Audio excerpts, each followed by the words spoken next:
यदि कुनै माननीय मन्त्रीजीमाथि प्रश्न उठ्यो, यदि राज्यको कुनै सक्षम निकायले अनुसन्धान गर्नु पर्यो भने त्यस्ता माननीय मन्त्रीजी मन्त्रीको पदमा रहन पाउनुहुन्न। त्यसकारण उहाँले राजीनामा गर्नुपर्छ। यी शब्दहरू मेरा होइनन् सभामुख महोदय, यो त यही सम्मानित सदनमा 2080 चैत 3 गते मङ्गलबारका दिन प्रतिपक्षी दलको नेताको हैसियतले वर्तमान गृहमन्त्रीज्यूले व्यक्त गर्नुभएको नैतिकताको मापदण्ड हो। सभामुख महोदय, आज यहाँ उहाँले कोरेको त्यही लक्ष्मण रेखा, उहाँले स्थापित गरेको त्यही नैतिक धरातलमाथि गम्भीर प्रश्न खडा भएको छ। आज प्रश्न स्वयं गृहमन्त्रीज्यूमाथि उठेको छ कि उहाँले त्यति बेला प्रतिपादन गर्नुभएको सिद्धान्त आज उहाँलाई लागू हुन्छ कि हुँदैन, किनकि उहाँको गृह प्रशासनको नाकमुनि त्रिभुवन अन्तर्राष्ट्रिय विमानस्थलमा भिजिट भिजाको नाममा निर्दोष नेपाली युवाहरूलाई लुटेर करोडौँको अवैध असुलीको र्याकेट चलिरहेको छ। अझै डरलाग्दो कुरा त के छ भने विभिन्न सञ्चार माध्यमहरूले गृहमन्त्रीज्यूकै सचिवालयको प्रत्यक्ष संलग्नता रहेको समाचार लगातार प्रकाशित गरिरहेका छन्। समाचारमा आएको तथ्याङ्क मान्ने हो भने पछिल्लो 8 महिनामा मात्रै धन्दै 4 अरबभन्दा बढीको लुट भएको छ। यत्रो ठुलो खेल कुनै राजनीतिक संरक्षण बिना सम्भव छ कि छैन?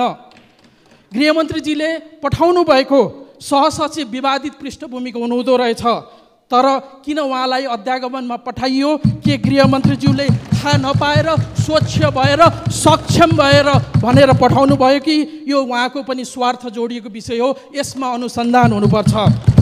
यसमा एक व्यक्ति मात्रै होइन सम्माननीय सभामुख महोदय, सम्माननीय माननीय गृहमन्त्रीज्यूकै सचिवालयमा रहेका कर्मचारीहरू पनि यही पृष्ठभूमिमा जोडिएको देखिन्छ। साथसाथै अख्तियारले छापा मार्न एक दिन अगाडि विवादित सहसचिवलाई सरुवा गरेको देखिन्छ। कानुनका पृष्ठभूमि भएका मन्त्रीज्यूलाई थाहा छ यदि कुनै निकायले प्रमाण जुटाउँदैछ भने प्रमाण जुटाउन दिने कि प्रमाण नष्ट गर्नको लागि उसलाई सरुवा गरिदिने। अब अनुसन्धान कर्मचारी माथि मात्रै होइन, गृहमन्त्रीमाथि पनि हुनुहुन्छ।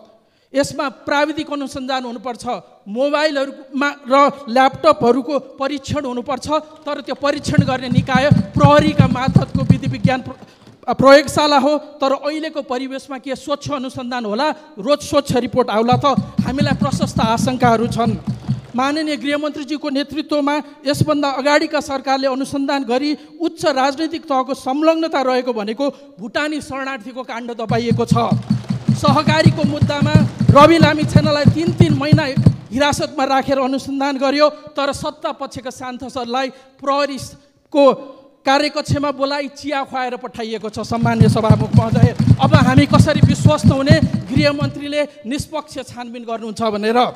यो कुनै एक कर्मचारीले नागरिकता बनाउन गएको बेला नागरिकसँग घुस मागेको विषय होइन। यो त म्यान पावरदेखि एयरलाइनसम्म, कर्मचारीदेखि मन्त्रीज्यूसम्मको सचिवालय जोडिएको छ। प्रश्न मन्त्रीज्यूमाथि उठेको छ, अनुसन्धान हुनुपर्छ, राजीनामा आउनुपर्छ। तर हामी राजीनामा मात्रै माग्दै छैनौँ, सङ्गठित ढङ्गले गरिएको यो भ्रष्टाचारको निष्पक्ष अनुसन्धान हुनुपर्छ। सङ्गठित अपराध र सम्पत्ति शुद्धिकरणसँग जोडिएर हेर्ने गरी छानबिन गर्न एक उच्च स्तरीय छानबिन आयोग नबनेसम्म संसद चल्न सक्दैन। निर्दोष नेपालीहरूमाथिको अत्याचार हामी ठुलो हेरेर बस्न सक्दैनौँ। सम्मान्य सभामुख महोदय, हामी संसदलाई अगाडि बढाउन सक्दैनौँ। धन्यवाद। माननीय सदस्यहरू, प्रतिनिधि सभाको आजको बैठकको कारबाही प्रारम्भ हुन्छ।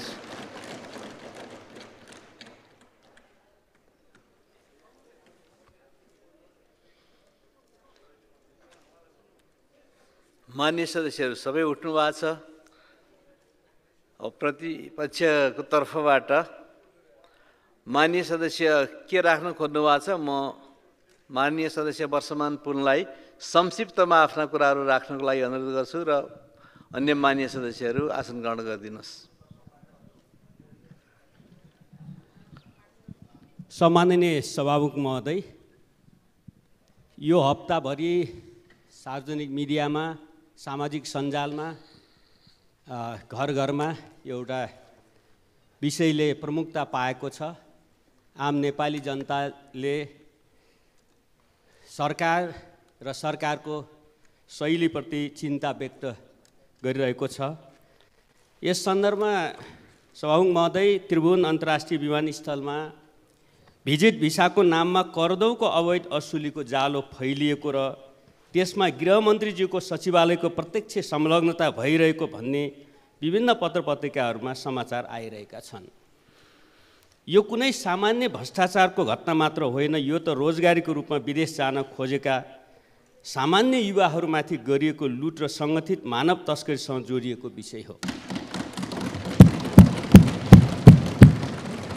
उपलब्ध तथ्याङ्कहरू अनुसार औसतमा प्रति महिना 20,000 भन्दा बढी नेपालीहरू भिजिट भिसामा बाहिर जाने गरेको देखिन्छ।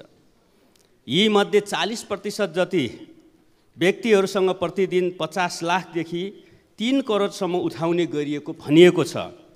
यही अनुपातमा गत असोजदेखि मात्र पनि 120 करोडदेखि 400 करोडसम्मको भ्रष्टाचार भएको हुनसक्छ।